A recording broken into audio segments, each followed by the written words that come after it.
নেটওয়ার্কের চেন তৈরি করতে গেলে প্রথমে আপনি নামলেন, মাথায় রাখতে হবে আমি 10 জনকে নামাবো।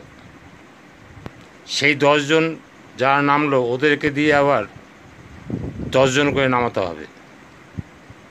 তাহলে আপনার র্যাঙ্ক পরের র্যাঙ্ক, দুটো র্যাঙ্ক হলো। তারপরের র্যাঙ্কে আবার 10 জন করে নামাবে। তারপরের লোক আবার যারা নামলো তারা 10 জন করে নামাবে। এবার দেখুন আপনি নেমেছেন 10 জন, আপনার সেই 10 জন করে নামালে 100 জন, সেই 100 জন যদি 10 জন করে নামায় 1000 জন,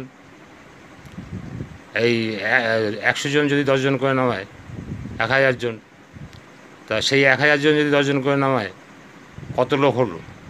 1000 × 10 10,000 লোক।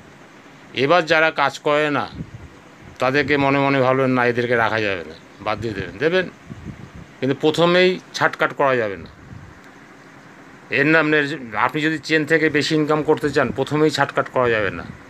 3টে 4টে র্যাঙ্কের পরে একটা গোদ হয়ে থাকবেন যে হ্যাঁ আমি এই কটা লোক নামাতেই হবে। যে পারবেন তাকে সহযোগিতা করবেন, এইটাই তো আপনার কাজ।